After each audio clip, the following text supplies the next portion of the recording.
This is 22nd June 2004. We are interviewing Ed Dickman, American Ranger, World War II. We're interviewing him in his home, 55 Raven Hills Court in Colorado Springs, Colorado. I'm Vic Fast, the interviewer with Life Messages. Our cameraman is Jim Wheatley with Team Colorado Television. I was born in Alabama, and when I was about 7 years old, we moved to California. There were 4 of us children, 3 boys and 1 girl. I was the second oldest. And we were poor. That's the best way I can explain it. We had nothing. And we scrounged food to eat out of the fields around where we lived. And when the war started, I was 17 years old, and living in a place called Apple Valley, California. I told my mom I was going to enlist in the Army. I felt that'd be one less mouth they had to worry about. And my uncle, he came up and said he would sign the papers for me to go in the Army. And because I figured the only thing I could do well was ride a horse, I enlisted in the horse cavalry. And I was getting my shots and one thing and another at my point of enlistment, which was Douglas Fort MacArthur, California, San Pedro. And then you went to Fort Riley. Well, I went to Fort Riley after about 2 weeks. I had to get my shots, and they had me functioning as a powder passer on a 16-inch railroad gun at Fort MacArthur. And one day they ran us out there and had us load up that gun, and there was it looked like a wall mounted on a pontoon. And they had a big red circle in the middle of the wall, and they towed that out there, out into the bay. I didn't see where it went. And we loaded up that 16-inch gun, and they fired it, and told us all to get in the ditch and plug our ears. And they fired that thing, and knocked out a couple of outhouses and lifted people off the ground an inch or two. And a couple of days later, they towed that target back into the Fort MacArthur and had a hole in it. So I figured, boy, the Japs are in bad shape. They lost this one. And then I got orders to go to Fort MacArthur, or Fort Riley, Kansas, I'm sorry. And I went to Fort Riley, and they gave me a horse named Punkin. And you were 17 years old? I was 17, Vic. And I remember I used to get a lot of kitchen police, cleaning grease traps and that sort of thing. And it was mainly because on weekends, a couple of friends of mine and I would take our horses out to what they call equitation rings. When we were at the equitation rings having our little private rodeos, they considered we were abusing our animals. And taking care of your horse was, we learned in a hurry, was the first order of business for a good cavalryman. If you stopped for lunch, you fed your horse. You put on his nose bag. And while he was eating, if you had time, you could eat. If it was snowing, as it usually was at Fort Riley, you wiped him down and scraped his belly and hoped for the best. But your horse always came first. And we would have mounted retreat and one thing or another, everything involving horses was just beautiful. But the snow was horrible. We used to do what they called dismount and fight on foot. And that meant get off of your horse, and every 4th horse you, would take the other 3 and run them off to a gully or something and hide the animals. And we would fight on foot, but it was cold. The snow was deep. We had on Mackinaws, and we would creep and crawl through the snow, and that snow would pile up in the back of your Mackinaw. And I put in an application for mechanized. I figured I had to get somewhere else. There couldn't be any place colder than Fort Riley. So one day I was called up to the commander's office, and he said I was eligible to go to officer candidate school. And I said, oh, I didn't think I wanted to go to officer's candidate school because that would put me right back at Fort Riley. So I got orders going to mechanized, the 78th Division at Camp Butner, North Carolina. Near Durham. Near Durham. And I was a happy man. So I signed up in not Fort Riley, Camp Butner. And I became a driver on a half-track. And I enjoyed doing that. And one day they had a notice on the bulletin board that there was going to be some people interviewing people interested in joining a new organization to be called the Rangers. And they quoted Roger Rangers during the Revolutionary War. And I just said, well, I'd like to be a Ranger too. I didn't know what they were, but they had to be an improvement on what I was. And driving a half-track, and we weren't going anywhere at the time. So I went down and I was interviewed, and the guy asked me what I thought of Hitler. And I said, well, I don't know the man, but from what I hear, he's pretty bad. And that was about the extent of my interview. And 2 weeks later, I was on the list to be transferred to Camp Forest, Tennessee. I was a Ranger, and a member of the 5th Ranger Battalion. But one of the things that I remember about Camp Butner was pork chops. Every meal seemed to have pork chops. And the first time that happened, they brought out a huge platter and put it on our table, and I took one pork chop when the platter came my way. And I ate that and said I sure would like to have another one if I could. And I was half joking, and the guy next to me said, you can have the whole damn plate if you want them. And I was in shock, because I couldn't understand how I could have all those pork chops, and my mother and the rest of my family is back in California and didn't have a single one. And it kind of hurt my feelings that I had my access to all those pork chops and they didn't have any. Probably didn't eat any until after the war. How come the men left the pork chops on the platter? Oh, the platter was empty by the time we was finished. Okay. And I went back to doing KP, cleaning grease traps. But that place was loaded with pork chops. And that's the best thing I remember about Camp Butner. From there, we took a train to Camp Forest, Tennessee. Then right from there, I went to Camp Forest and learned basically that I was now a squad leader in the Rangers. And I didn't know what they did, but I found out in a hurry that they did one thing well, and that was walk. We would walk 20 miles a day. And they did what they call speed marching. And we did rope climbing, and we got blown off the ropes into the river, and we marched up and down the hills. Came one day, we were told to be at Fort Pierce, Florida.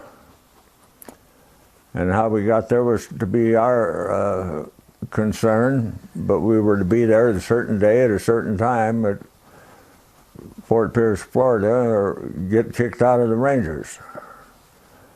And in the meantime, we were fighting the anti-aircraft brigade in Tullahoma, Tennessee. We were fighting them just as a matter of principle. I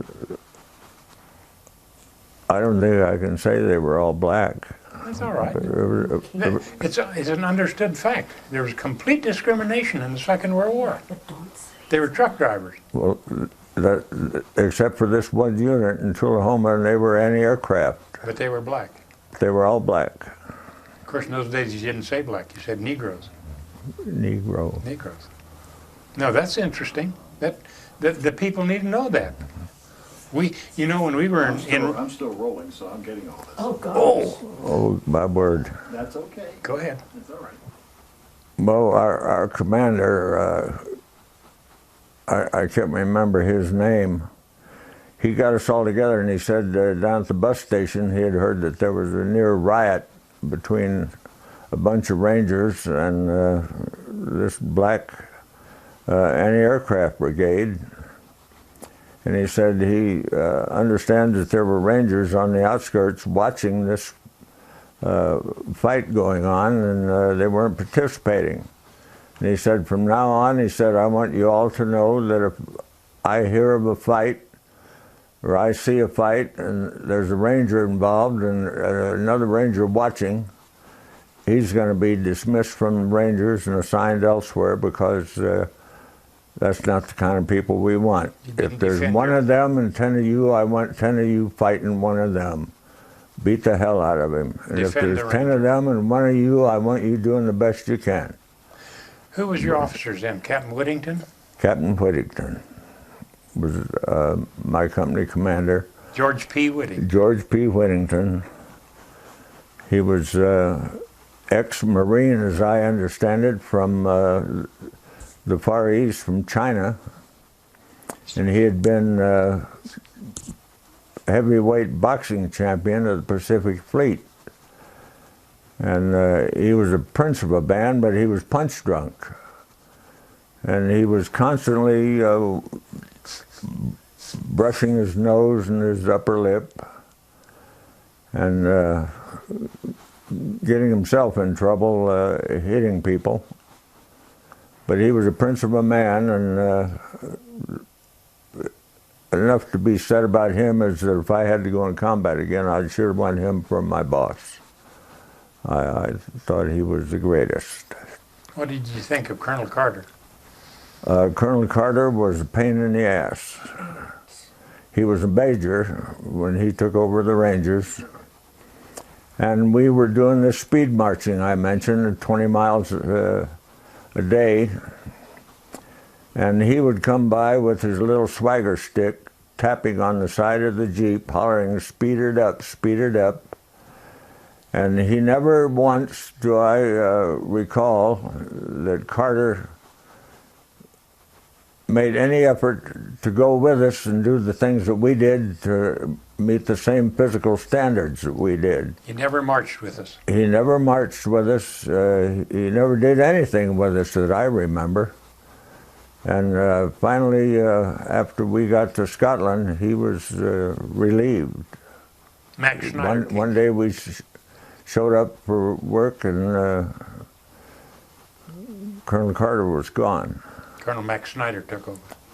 Yes, Colonel Max Schneider took over as battalion commander. Go back to Florida. Tell us about Fort Pierce. Fort Pierce, we lived in tents. There wasn't a lot to be said about Fort Pierce other than we were taking amphibious training at Fort Pierce. We used Higgin boats, rubber boats, 5-man rubber boats. We would get in these rubber boats, and they would tow them out and get speeding toward the beach. And when we got close to the beach, they would cut the line loose, and we'd go scooting up on the beach in our rubber boat. And I can't remember anything that we did at Fort Pierce other than to have amphibious assault training. And as it turned out, we didn't require that training when we went into the combat situation in Normandy, which I'll talk about a little later. I got ahead of myself. But then we went to Camp Kilmer, New York.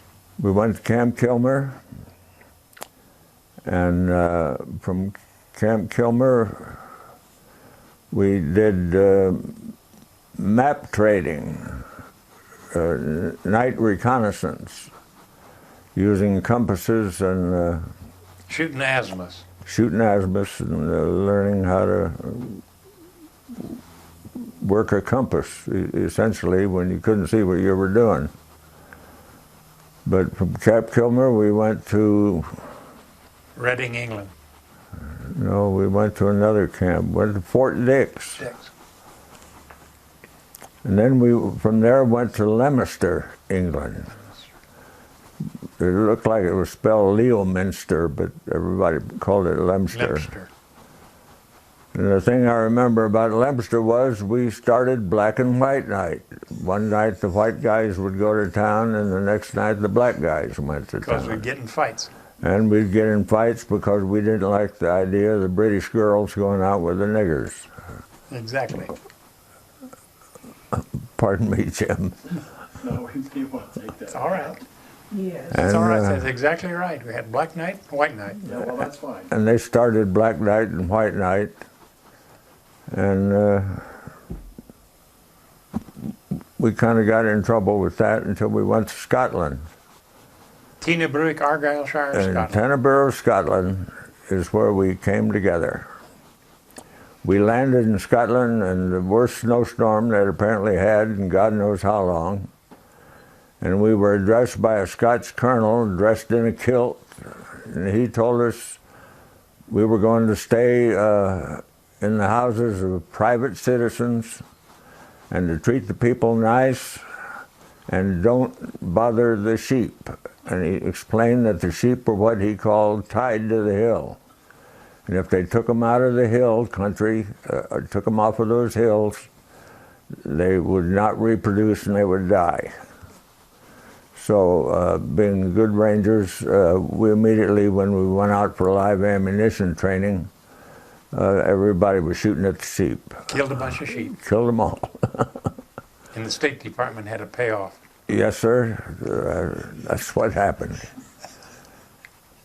And then from there, from Scotland, we did more amphibious training. We had live fire training.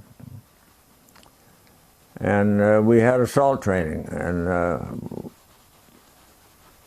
the people that I stayed with were extremely nice. There were 5 of us Rangers living in this house. And the family lived there, and we made sure that they had adequate coffee and cigarettes, and we kind of looked after them while we were there, and I'm sure they were sorry to see us go. Chocolate. Chocolate, oh yeah, chocolate, coffee, goodies. And then we went to Weymouth, I believe. Weymouth, England. And we did amphibious training there and cliff climbing. And then from there, we were always with our one boat, the Prince Leopold. Yep.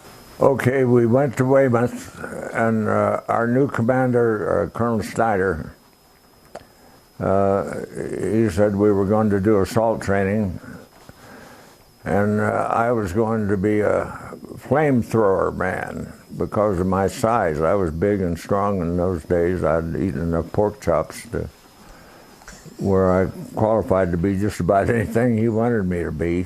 But I was assigned to carry a flamethrower for B Company. And I put on that flamethrower and we went marching. We was going to do our usual 20 miles march. And that tank on the back of my back started getting heavy. So I looked, we were marching along the road, and there was a ditch along the side of the road. Between the road and a hedge was a little ditch. And I just casually opened the nozzle on that flamethrower and trickled out that mixture that was in the tanks, and somebody set fire to it. Inadvertently, I guess they flicked a cigarette in it, and the whole hedge went up. And they traced it back to me, and I ended up not being a flamethrower man. I was just back to being an assault leader. And we practiced assaulting pillboxes, climbing cliffs. We climbed cliffs in Dover,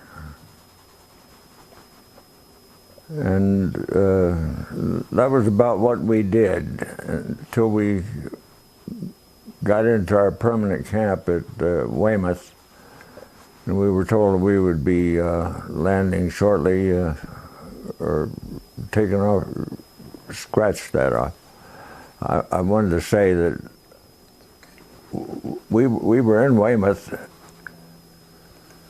and we stood down for about a week and a half, 2 weeks, as I recall, didn't we? Yep. And then we were loaded on the Leopold and the Prince Baudouin. Then we were loaded on the Leopold. And Leopold was an interesting boat. They treated us so nice on the Leopold. British sailors get what they call a daily rum ration.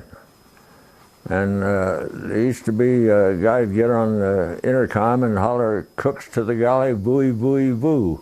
As I was saying, Training in Weymouth. we were training in Weymouth, and we finally got the orders to stand down for a couple of weeks, take a break, and we didn't do much of anything. And one day we all got on trucks and we went down to the docks and got on our boat, the Prince Leopold. And the Leopold, I should say, was an extremely interesting boat. It was a large boat. It had been a channel ferry, and it was converted to carry troops for assault. And they treated us extremely nice. One thing I remember about the Prince Leopold was that every day about 2 o'clock, this guy would holler, "Cooks to the galley, booey, booey, boo." And a couple of hours later, the guy would come around and give us all a shot of rum. And I never found out what booey, booey, boo was, but it sure was nice to hear every day along about 2 o'clock. And we got on the Prince Leopold this day, and we started out across the channel. We were told this was it. That's the 4th of June. That was the 4th of June, and we got out into the channel, and it was rough. The water was just nothing but solid waves from one yard to the next. And we turned around and came back to the dock, and we're told it was too rough to land. We were going to spend the night back at the dock. But nobody was to go anywhere. And nobody was to get off the boat. I don't know how they would have in the first place, because we didn't really dock per se. They dropped anchor out in the middle of the bay at Weymouth, or Bournemouth, I guess it was, huh? Yeah. Bournemouth and Poole. And the next morning we got underway. Well, we got underway about midnight and headed back across the channel. And this time it was for real. We were going to land 5th of June. On the 6th of June. Yeah, but the landing was supposed to be the 5th of June, 44. Yeah, we came back from that landing effort because it was too rough. Right. And we spent the night in the harbor, and then we went out again the next day. And we were on our way to Omaha Beach. We were told that we were going to land on Omaha Dog Green. And being an assault leader, I was in on the briefing as to what we were to do and where we were to go and how we were to do it. And we were told we were to go up the hill off of the beach, get up on top, and our job was to link up with the 2nd Ranger Battalion, who were at Point de Houx. But we didn't land at Omaha Dog Green. We didn't land on Omaha Dog Green. We landed on Omaha Dog White. Correct. And that was, again, a credit to Colonel Max Snyder, because he saw what was happening on Dog Green and diverted our LCA assault boats to land on Dog White, where there wasn't as much intense fire as there was on Dog Green. Probably saved a lot of lives. And I would like to say now that the 116th Infantry Regiment, Companies A and B of the 29th Division, 116th Regimental Combat Team. 116th, they got the hell kicked out of them. There were just dead people from that unit all over the place. And when we landed, I would say I got off of our LCA.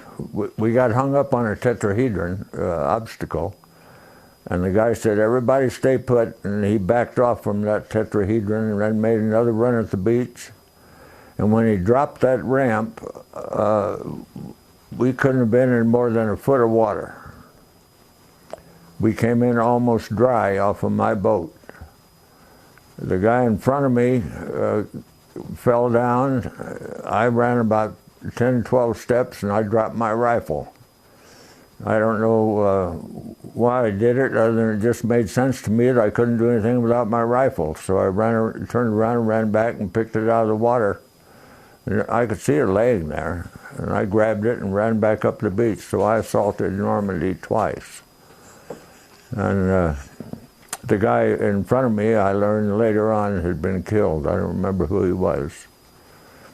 But I ran up on the beach with Captain Whittington, and we got behind the seawall, and we crouched down behind the seawall, and I looked up at that German pillbox up on the hill, and I could see a German poking a rifle over the top of that pillbox aperture and shooting down on the beach. I fired a couple shots at him. I don't know if I did anything, but I remember him just sticking his head up again.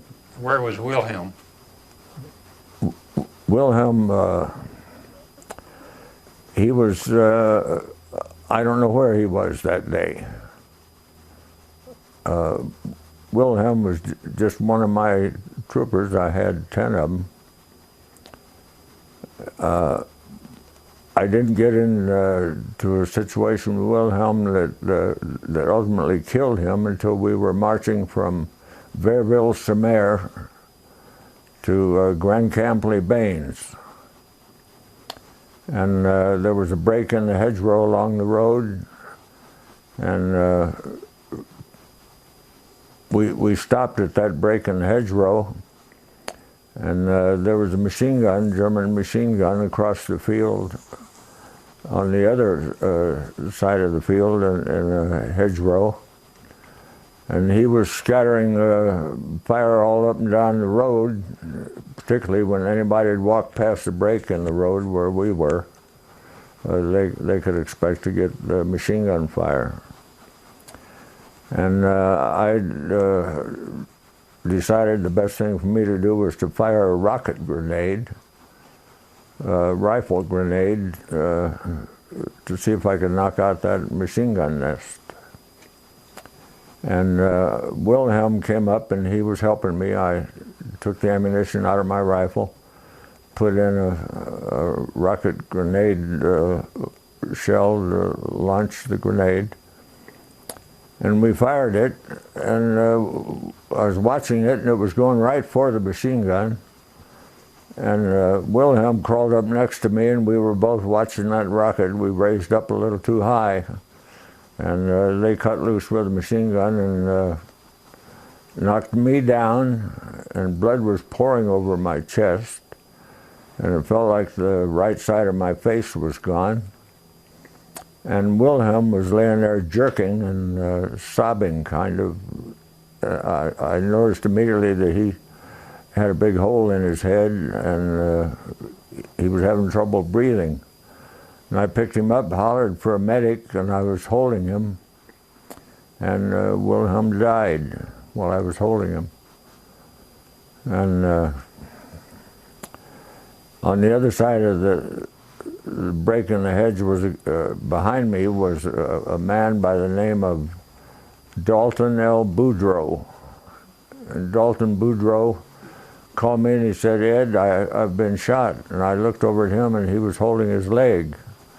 And I had been taking bullets through the back of my uniform, my pack, by epaulets on my jacket. And for some reason, God was good to me. They never hit me, except for that one bullet that got me in the right cheek. And Wilhelm got killed, Dalton Boudreaux got shot.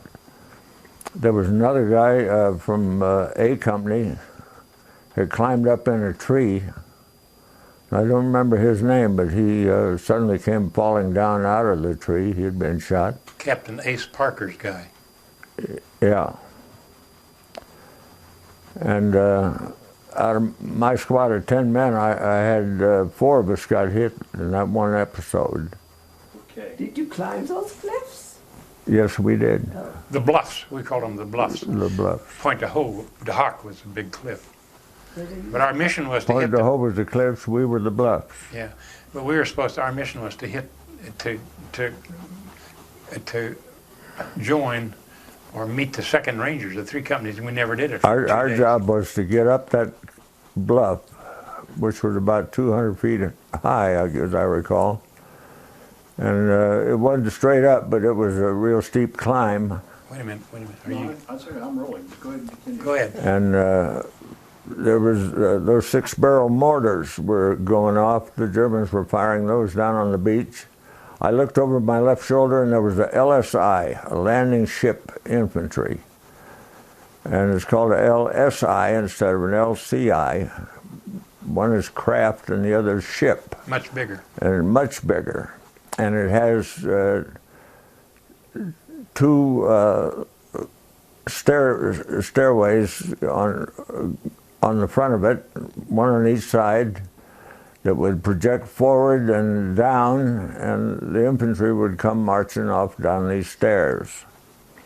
And there was a loud whoomp, and while I watched, there was a big explosion in the middle of where this LSI was sitting, and it caught on fire, and all the people that were on there were people burning and jumping in the water and screaming. And there must have been 20 or 30 guys that got burned and killed in that one episode. But then we got up to the top. Our job was to get up to that top and link up with the 2nd Ranger Battalion that had gone up the cliffs. And they were supposed to have gotten 5 big caliber guns that was up there to clean up the mess down on the beach. They were to kill the invaders. And as I recall, we got up there and went to link up with the 2nd Ranger Battalion, and the guns were gone. Big Berthas. They were gone. They had been, we ultimately found out they were in an apple orchard about 1.5 miles away. But we got in, from there we went into the first little town, which was called Berville-sur-Mer. Verville by the sea. Berville by the sea. And we had a couple of scrappy little fights in Berville. I got my left cheek got hit by a bullet that went through an aperture in the wall and knocked a piece of concrete free that hit me in the cheek. And other than that, we didn't have any problems at Berville-sur-Mer. One of the guys said he had seen a woman with a rifle in a window, and he had shot the woman, and he had seen her fall back into the room where the window was she was looking out of. I didn't see her. And that's where we were introduced to the first Calvados. that's where we were introduced to Calvados. Not that day. We didn't get any Calvados until we got up to about 15 miles outside of Grand Camp Les Bains, which Les Bains means the bath, as I recall French, and it was the baths at Grand Camp. And after Wilhelm was killed, I woke up in a, I wouldn't say I woke up, I just got myself together in an aid station, and they decided that it wasn't too bad. I could get patched up and keep on going, which I did. And I'm trying to remember where we went from Grand Camp. We went down the road, went into an apple orchard, and we bivouacked there overnight, as I recall. And the next morning we went down to what was called the inundated area, where the Germans had opened the flood dikes on something, and they flooded that whole area. Water everywhere.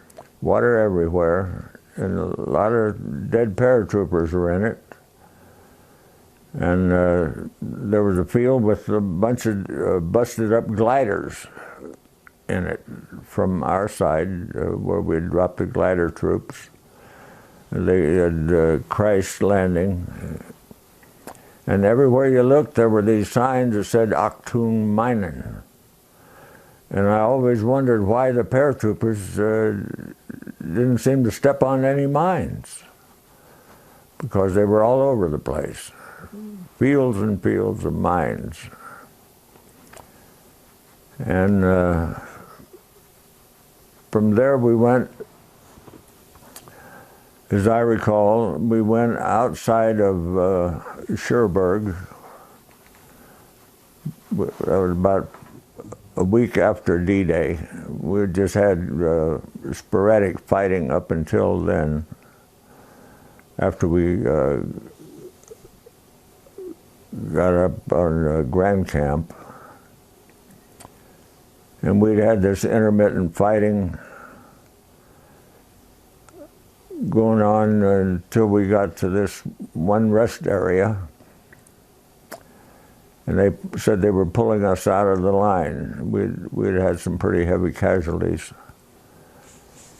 And this friend of mine and I decided that we weren't so tired or hungry, and we'd go scrounging around looking for whatever it was we could find that was worth talking about. And we came on some Calvados. I don't remember if we, you ought to scratch this out, because I don't remember where we got the Calvados. Calvados is apple cider distilled to make brandy, I guess, because it was awful good stuff. We drank our share of it. Wicked stuff. It was awful good. And we were heading for this farmhouse, and we started getting fired on. There was a scattering of fire from a Schmeiser pistol, it sounded like. It was a machine pistol, 9mm machine pistol. And there were bullets flying around like a swarm of angry bees, but didn't hit anybody. So he and I decided we would head for this farmhouse, and we were getting close to it, and we noticed that there were a couple of horses in a pasture, and we decided we'd see if we could catch those horses and ride them into the farmhouse. And we got the horses, got bridles on them, and we started taking fire again. And we decided to get the hell out of there. And for some reason I started looking around, and I saw that there were when they laid a mine, the ground would have a little mound on it until it got rained on, and then it would get depressed a little bit. And these depressions were all over this field that we were riding horses in the middle of. And we immediately knew we were in a minefield once we saw them. And we wanted to get the hell out of there. And I was heading for the fence on my horse, and he stepped on a mine and blew off his right rear foot. And I fell off of the horse, and I remember looking at him and then looking at my leg. My left leg, I had mine shrapnel in my left leg. And I was wondering what I could do for that horse. And I never did a thing for him, and I've regretted it to this day. The poor thing was standing there on 3 legs. The other one had been blown off, and he was bleeding to death. And I could have put a bullet through his head just as easy as not, but I didn't. And to this day, I wish I had. I left that horse to die a terrible death. And we made it back to where we had our camp. And I had a P-38 pistol, a Walther P-38. German pistol. German pistol, and it was beautiful. And I'd taken it off a German officer that I'd captured a couple days before, and I gave that to my company commander. And I should mention that Captain Whittington was not our company commander anymore. He had gotten in a fight in a bar, and he pulled out a pistol and shot and killed this Frenchman for saying that America was a bunch of crap. And his brother, as I understand it, was a member of the Adjutant General. Adjutant General's office, right.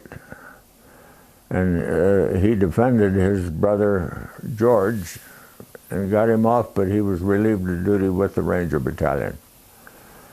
And Captain Pepper, Lieutenant Pepper then, he had been my platoon leader, Lieutenant Pepper, Bernard Pepper. He was promoted to captain and assigned to command first platoon of B Company, 5th Rangers. Our company commander. He was company commander. Mm-hmm. And I gave him my pistol, and they shipped me off to a hospital in England.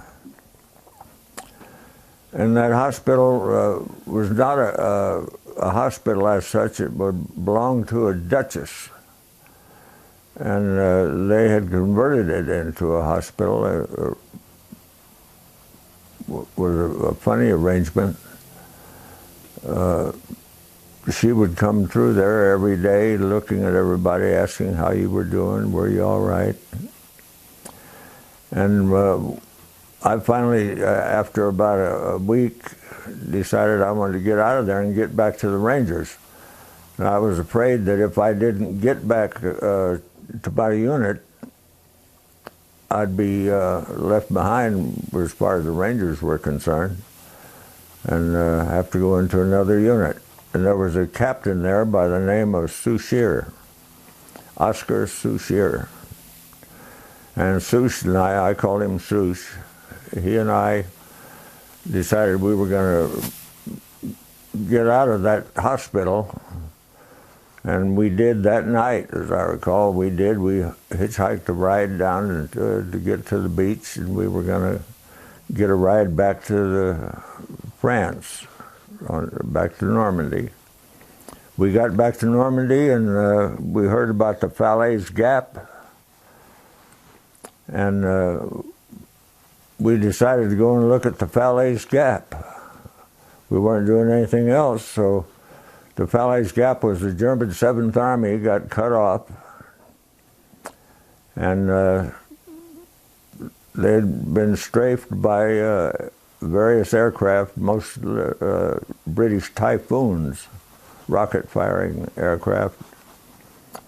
And we got a briefing on what to expect when we got up into the Valley Gap, but it never prepared me for what we found, which was mile after mile of head-to-toe dead men, dead horses, blown-up tanks, blown-up trucks, just mile after mile. Eisenhower saw it, and he said he could walk 100 yards without stepping on the ground. I believe that. I believe that. And we found a motorcycle that had a sidecar. And Souchere advised me that he was the best motorcycle man in the... Wait just a minute, please. Go ahead, Ed. That he was the best motorcycle man available in the Ranger Battalion. And I got into the sidecar and we took off to find the Rangers. And This was before Brest. this is before Brest.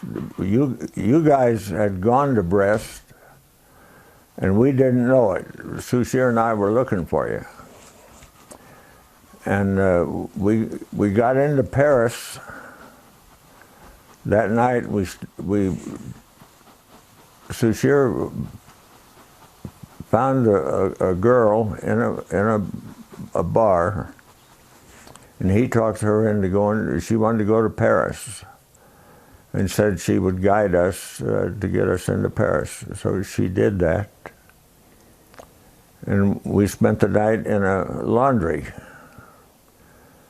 And all night long you could hear gunfire in the city of Paris.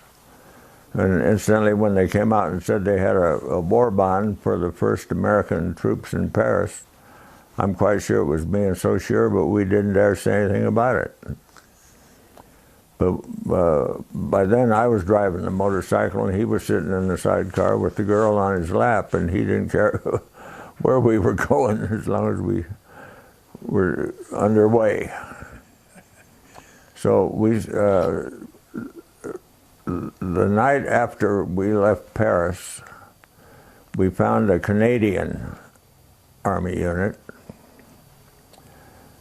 and they had set up a camp, and Souchere worked some magic and got us a place to stay for the night and gave us a hot meal. How did you get to Brest? Never got to Brest. Never got to Brest.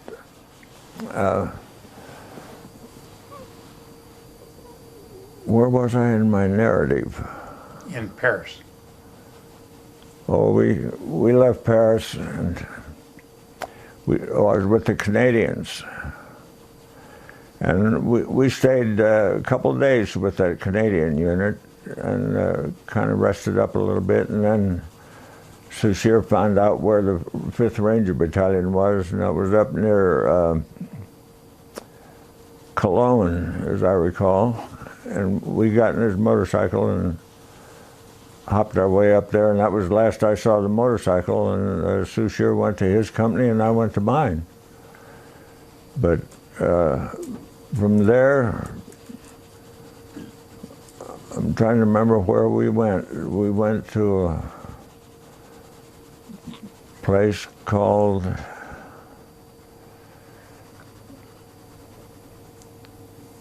oh, hell.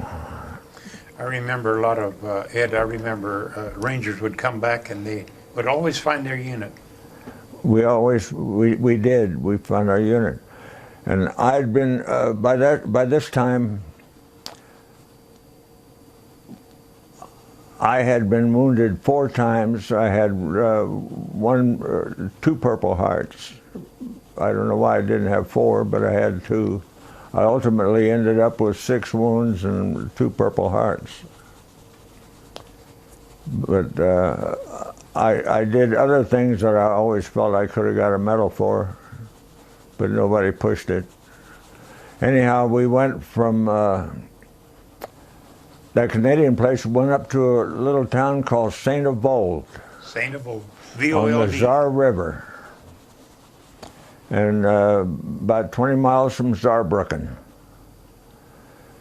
And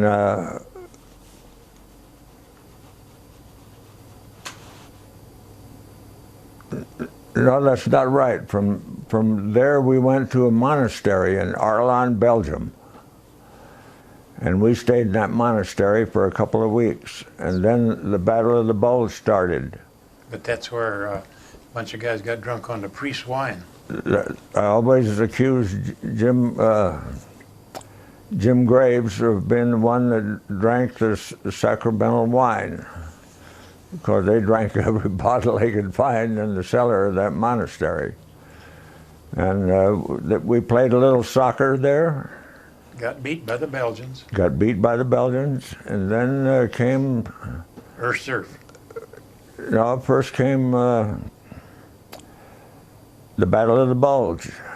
And they pulled us out of that monastery and sent us up to the Black Forest, to the Hurtgen Forest. And we had a pretty lively little skirmish in the Hurtgen Forest. I know we knocked out a couple of machine guns. And we were walking through the forest, and I saw this wire moving along, twitching along. Somebody on the other end of that wire was pulling it in.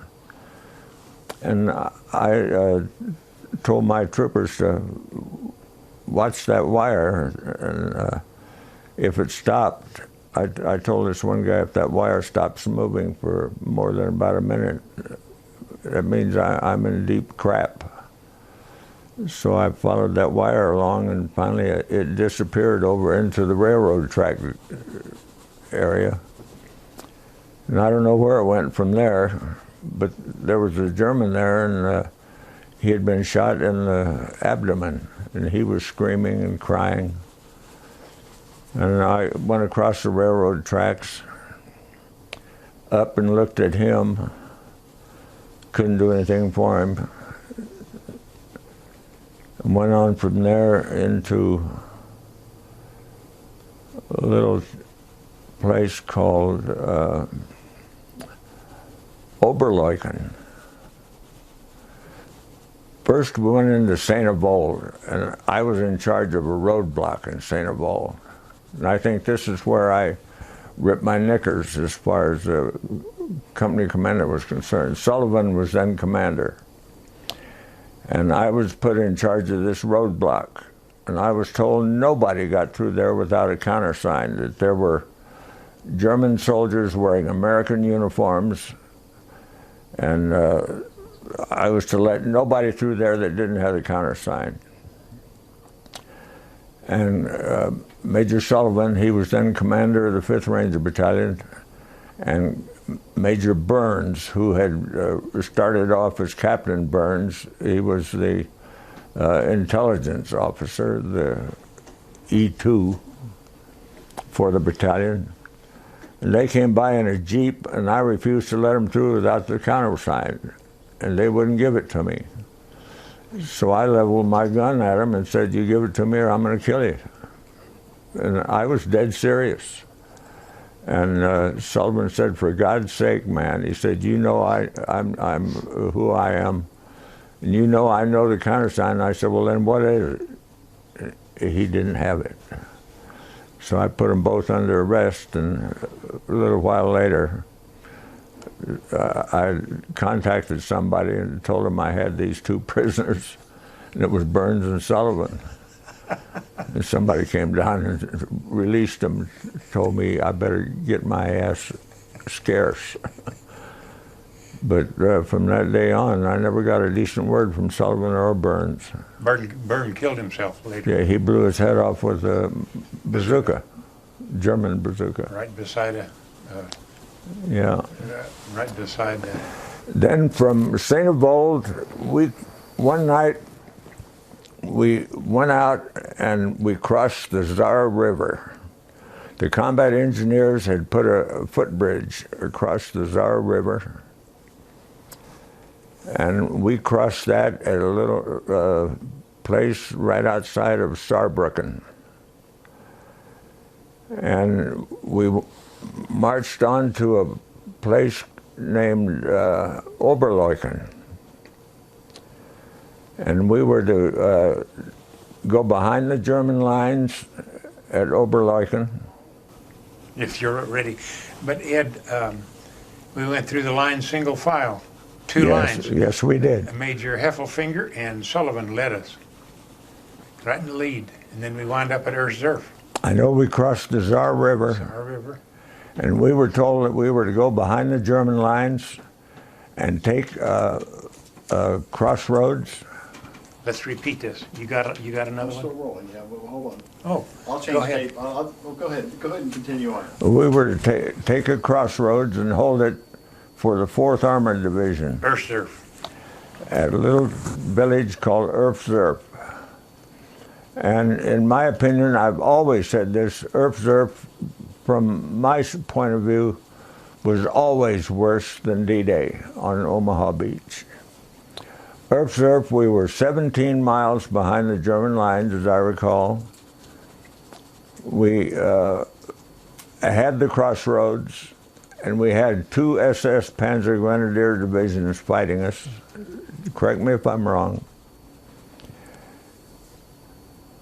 And we had heavy German artillery fire every night, all night. And I had gone out with the recognition panels one day in the afternoon, and I was to set up these recognition panels on the left side of the road toward a farmhouse that was about 500 yards to the left, and watched for the 4th Armored Division tank to come through. And that tank, here he came down the road from this farmhouse. He turned right and came up to us, and I ran and I jumped up on the tank and told the guy, I said, there's a machine gun over there that's driving us crazy in that field, in that whatever it was. And he said, okay, and he spun that tank around and he went off. I never did see him hit that place or anything else. He just disappeared. But pretty soon there came a wagon out of that farmhouse down the road, pulled by a couple of horses. And there was a German standing up in that wagon, and he was whipping these horses, and they were galloping, pulling this wagon down that road. And I had a machine gun and machine gunner, of course, right there. And I told him, knock him off. So he put a burst into the horses and into that German and knocked him off the road. And that was the end of that. And that night I went with Lieutenant, I can't think of his name. We went on a patrol that night, and I set up my machine gun again on the little town overlooking, on this hill overlooking the little town of Erzurf. And you couldn't see anything except the buildings. And there were no lights or anything, and we were up on the hill looking down at them. And I took that machine gun and started spraying that village. And I sprayed it from one end to the other. Okay. Who was the labor leader that disappeared and they never... Jimmy Hoffa. Jimmy Oh, Hoffa. Jimmy Hoffa. They found him. Really? They wiped all the makeup off of Tammy Faye Baker, and there he was. This is terrible. Very good. That's funny. That's funny. Okay, I'm ready anytime you guys are. Okay. Are you hot? Yeah, I'm ready. Am I hot? We're in Erzurf. I'm hot in Erzurf, and I'm telling you, it was a mess. And outside of artillery fire, we were running patrols. We more or less got stagnated in that German pillbox area. We had crossed the Siegfried line at Oberleuchten. And when I went on that patrol with my machine gunner, we could look down and see these buildings, and you could see the concrete Siegfried line disappearing over the hill. But we stayed in that one pillbox, a bunker is what it was, had beds in it, and I don't recall it had anything to eat in it, but it had beds and had apertures for their guns. We stayed in that neighborhood. Earth Surf? Earth Surf. And we were getting the hell beat out of us. Tell us about their counterattacking us. We had these two, as I understand it, there were two Panzer Grenadier divisions that had more or less trapped us at Earth Surf. And we were supposed to be there for 2 days. Correct me if I'm wrong. No, we were there for 9 days. We were there for 9 days and getting the hell beat out of us every day. But we were taking a toll. We had surrounded ourselves with dead Germans about the beginning of the second week. Front and back of the foxholes. Front and back. The artillery had come in on us, and they'd lift the artillery, and then the German soldiers would Attack. charge, and we'd be in our foxholes and just shooting the hell out of them. And they weren't doing a bad job either. But I guess we would have lasted maybe another week. Maybe. If we'd have been lucky. Yeah. And we were at Earth Surf. And we'd been taking a pounding for about 7 or 8 days, I suppose. I don't remember how long it took. It was close to a week. And we might have lasted another week, but I doubt it. We were just getting too much fire. And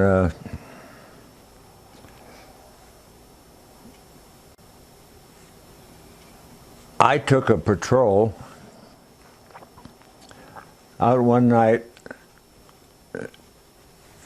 and I don't remember what in the hell I'm talking about. My mind's gone blank. You said you were about to be evacuated. No, he was on a couple of patrols, night patrols, obviously, Oh, every night. to feel out the enemy. Sir? To feel out the enemy. Yeah, if you say so. I think. I'm trying to think. My mind goes blank. It's all right. But we would have lasted about another week if we were lucky. And it was during a time like that that you were able to look in retrospect at what you'd done, how you did it, and why and whatnot. And that was a time that I personally thought about Major Carter and what a damn fool he was, that this was one of the situations that he, above all people, was not prepared to take it all. And he wasn't, Vic. He wasn't ready to do anything. And when they got rid of him, it was the best thing they ever did. Oh, yeah. And Captain Whittington, he was long gone. My friends were gone. Sullivan was leading us. Sullivan was battalion commander. He was leading it. Heffelfinger was operations. Heffelfinger was ops. But I just got so down that I don't know what really happened. I went to sleep in Metz. They evacuated me with, they said my feet were frozen. And they evacuated me to the hospital in Metz. And I remember I was in that hospital and they gave me some stuff in a intravenous injection. It was called,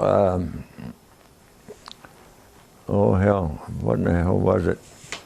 It was to make me remember things that I had forgotten. Sodium pentothal, truth serum. And I remember I was eating dinner, and they came and gave me a shot of sodium pentothal, and I was sitting at the table talking to this guy across the table, and he said, "What's that they gave you?" And I told him sodium pentothal, and I was laying slumped over with my face in my plate, and I was trying to shovel food into my mouth. And the guy said something to me, and I have no idea what it was, but everything went black, dark, quiet, couldn't hear a thing. And I woke up, and they said, "You're on your way home." And I was on the hospital ship U.S. Milne, Lewis B. Milne, M-I-L-N-E. And I was on the hospital ship Milne, and they kept me on sodium pentothal, but not massive doses anymore. And I landed in Charleston, South Carolina. But I have no idea what happened to me in that hospital. But my feet were not frozen. And I heard that the battalion had been rescued by the 4th Armored Division. I don't know if that was true or not. Yeah, and then the infantry relieved us. Yeah, the infantry relieved you. And the people that were there were gathered up and sent somewhere away from the combat zone. Yeah. But I was on the hospital ship Lewis Milne. We then went to Lucky Strike in France. Who did? Well, afterwards. Oh, See, the war was over 8 May. This was early 45. oh yeah. But it was in April. I know it was April because I was on the hospital ship on Easter Sunday. And I was cruising then on Easter Sunday. But I have no idea what happened. I landed in Charleston, and in Charleston, they had us on a bus, and they took us to the hospital at Charleston Air Force Base. Or I think it was Charleston Air Force Base. It was a hospital, and they had armed guards surrounded me, and they said I was dangerous. And from there I went to New York. I was in New York. I can't remember the name of the place. And from there they sent me to Santa Barbara, California. Oh my. And Santa Barbara. Big hospital? Yes, it was a convalescent hospital. And the doctor there got all upset when he found out they'd had me on that prolonged sodium pentothal, the truth serum. And he said, "You told some pretty interesting stories." But he said, "I know one captain that's not going to be a captain much longer." And I have no idea who it was. Whittington. No, one whit. But from there I went to right up here in Cheyenne, Wyoming at Fort F.E. Warren. And at Fort Warren they were playing numbers. You had to have 50 points, 55 points or something to get out. And they didn't want to know how many points I had, they just wanted me to get out. And one day I went up and there was my discharge. I was out and on my way home they gave me $600 and I bought a train ticket and went home. So now, what did you learn in the service that helped you in your civilian life? Well, I learned unequivocally that freedom and personal dignity are not free. You have to fight for them or be ready to fight for them and defend them constantly. There are no gimmies when it comes to freedom and personal integrity and dignity. Continuing challenge. continued challenge. You cannot crap on people and expect them to appreciate it. And if I were to talk to someone about what my experience in the Army meant to me, I grew up in the Army. I was a hungry little boy before I enlisted in the Army. And when I got out of the Army, I had matured and I had a new appreciation for everything. And that's never changed. I was ready to defend my freedom and yours and everybody else's. At that time, I still am. And we do it again. I'd do it again in a minute. Then what was your life's work? My what? Your life's work, your profession. You mean fire protection? Yes, right. Tell us about that. Well, I got a job after I got released from the Army. I got a job working in a rubber factory in Los Angeles. Pardon me. And my younger brother had wanted to enlist in the cadets during the war. He wanted to be a pilot. And before he could be a pilot or receive training, he had to wait on a class to open up for him to go to. And the war ended before his class opened. So he was discharged from the Air Force, and then after the war, he came down to see me and said they had opened up a new class of cadets, and he had been accepted if I would come up and take care of my mom and my sister. And I said, well, I have to have a job. And he said, I've got a job lined up for you in the crash crew. So I asked him what the crash crew did, and he said, well, they wait on an airplane to crash, and they dash around and rescue people. And he said, you get to do that. So I said, oh, it sounds fair to me. I'll go up and talk to the lady. I went into civilian personnel, and they hired me right away. I told her I'd fought fires in the Blitz in London, which was a lie. But they hired me. And they had the biggest bunch of numbskulls in that fire department I'd ever seen in my life. I'd never been around a fire department. And this guy used to lay in his bed and play the fiddle all day long. And I decided I was smarter than he was, and I was going after his job. He was an assistant fire chief. Well, cut a long story short, took me exactly 3 years, and I was chief of the department. I had the pleasure of firing every one of them. So as new guys became available, I'd get rid of one of the old turkeys and tell him he had done a good job during the war, but thanks, but no thanks. Then I was chief of George Air Force Base, and my mother died. My kid brother by then had graduated from pilot training, and he was assigned to the F-100 school as an instructor at Sidi Slimane, Morocco. And I went to the civilian personnel office in San Bernardino, and I told him, I understand you got a fire chief job open in Sidi Slimane. She said, we sure do. And I said, well, I'd like to apply for it. I did. I got accepted, and I was on my way to Morocco. That was in April 1956.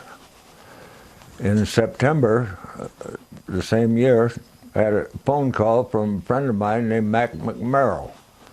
And Mac was then the base civil engineer of Wiesbaden Area Command. And he said, how would you like to work for me again in Wiesbaden, Germany? And I said, Mac, I'd love it. So he said, well, I'm going to send a telegram and ask that you be sent up here TDY for a week to help me do some classified work. And he said, you tell me if you'd still like it. So I went up there and worked for him for a week. Told him I'd love it. And he said, well, the only way I can transfer, he said, I checked into it, is to abolish your job here. and offer you a vacancy here in Wiesbaden. So all of this took place within the next couple of weeks. And I was transferred to Wiesbaden as Fire Marshal of Wiesbaden Area Command. And I took that job, and I got to know Gilkison, who was then the fire protection engineer in charge of all the European African fire departments. And Gil took a liking to me and let me indulge myself with paperwork, which I enjoyed doing. And when Gil had a heart attack and went home, I replaced him. First, before I replaced Gilkison, I went to 3rd Air Force headquarters in London, England, as fire protection engineer for 3rd Air Force. And then when Gilkison went home, I became fire protection engineer for 17th Air Force, and then on to Wiesbaden. And that's where you met that's where you met your lovely lady? That's where I met my wife. I met her, we were married in, I think, 1960. And I enjoyed it so much in Wiesbaden, I spent 16 years there. Show us your family. That's a long time. This is my family. Hold it up, Ed. That's my family. My wife, Irena. Over here is my daughter, Petra. This is my youngest daughter, Susie. And that, of course, is me, Watashi. And that's my lovely family that I devote my life to. And you're wearing a tie. And I'm wearing a tie, and I wore a tie for 16 years, and I have worn one. In 1979, I think it was, my daughters came to me and said, "Dad, could we move to the United States?" They had never lived here. They wanted to come home, and I worried they didn't know anybody in the United States. They'd never lived here, and I said, well, I'll see what I can do. I was coming TDY to Colorado Springs. They were having a conference at ADC headquarters. And I was stopped off at the Pentagon, and then I came here. And then I went down to MacDill Air Force Base in Florida. And I found there were 3 jobs that I qualified for, and they were all available. One in Washington, one in MacDill, and the one here at Air Defense Command. So I went home and told my wife, and we talked about it. She doesn't like bugs, so that ruled out Florida. I don't care for Washington, D.C., so that kind of wiped that off the thing. But we had been here on TDY, and I kind of liked it and thought it'd be a nice place to raise a family. So I came here to TDY, and I went in to see the chief engineer, Morris Rubenstein. And I said, "Ruby, how would you like to have me work for you?" He said, "Man, I'd love it." I said, "Consider yourself my new boss, because I'm in the process of transferring." So I transferred from USAFE to Air Defense Command headquarters in the Chidlaw building. And I worked there until Chidlaw building emptied out. And I had a choice then of going to MacDill or going to Langley in Virginia or going to Washington, and I said, I'll retire. So on the 11th of January, 1984, I retired, and I've been happy ever since. Very good. I worked 4 years as fire marshal of El Paso County, and I quit that and said, Really hell. retired. Sir? And really retired. Really retired and had a very wonderful life, and I'm grateful to God for all that's been given me. I loved it. I'd do it again. And I don't owe anybody anything, and nobody owes me anything. Government owes you. The country owes. I hear that a lot, that I'm owed this and I'm owed that. I hear it a lot. But I think I owe, because I've learned my values have changed so dramatically. I'm a humble person. I don't feel like anybody owes me a thing. God's been good to me. And I'm sure he will be in the future. Very good. Anything else in conclusion you'd like to say?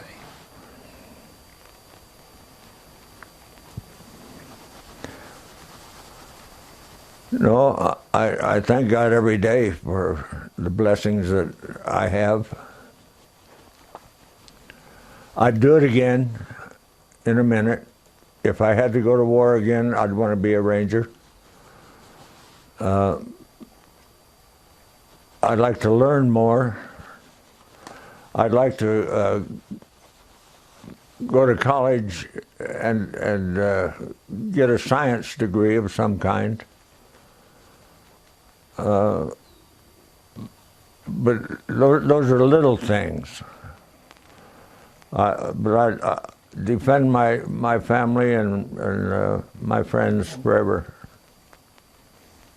That's all I have that I can think of. Interesting. I can't think of a thing I haven't got or had that I wanted. Everything I wanted is right there for me. Very good.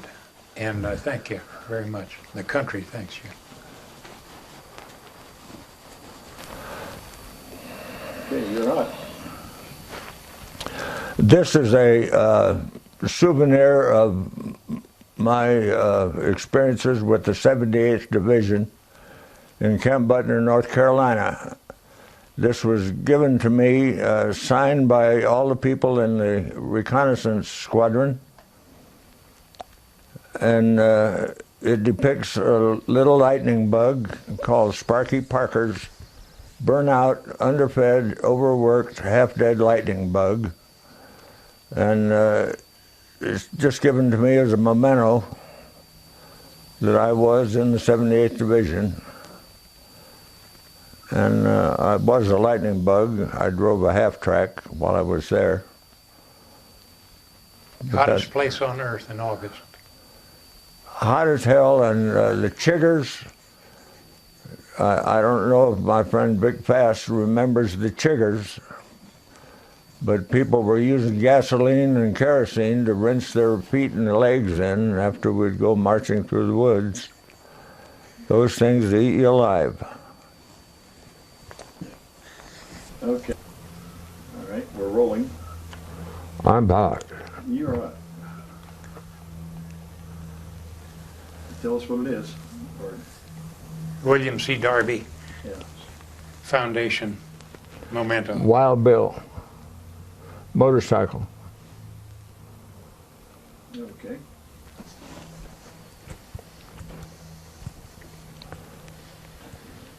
Okay, we're rolling. I'm hot. You're on. How many Purple Hearts had?